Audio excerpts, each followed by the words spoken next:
मुसीबत सहना है, हम फौजी बन के रहना है, दुख दर्द मुसीबत सहना है। सुभाष का ये कहना कहना है। প্রেসিডেন্ট দেবাশিস চ্যাটার্জি, অঞ্জন দাস, উজির খান এছাড়াও প্রতিটা মানুষরা আছেন।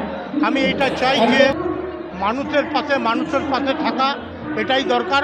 হিন্দু, মুসলিম, শিখ, ইসাই, বৌদ্ধ, জৈন সকলে এখানে রক্ত দিচ্ছে। এখানে রক্তের কোনো ভেদাভেদ নেই। রামের রক্ত রহিম দেবে, রহিমের রক্ত রাম দেবে।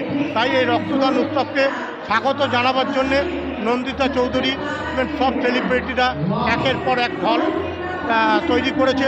এবং আমাদের মাননীয় মুখ্যমন্ত্রী মমতা বন্দ্যোপাধ্যায় যে আদর্শিত সেই আদর্শেই আমরা কাজ করি। দাদা আপনাকে অনেক লোক ভালোবাসে, অনেক দূর দূর থেকে রক্তদান করতে আসছেন, ওনাদের জন্য কি বার্তা দিবেন? ওনাদের জন্য একটা কথাই বলবো, রক্ত দিলে নতুন ব্লাড তৈরি হয়। ইভেন ও নেগেটিভ, এবি নেগেটিভ গ্রুপের রক্তটা আমরা নিতে চাই না।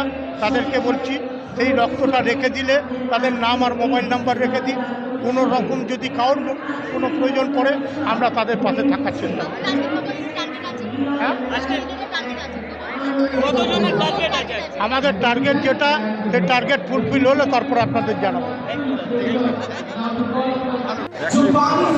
বাবা ব্যানার্জি সমস্ত সমাজসেবায় যেভাবে এগিয়ে আসে সেটা একটা দৃষ্টান্তমূলক।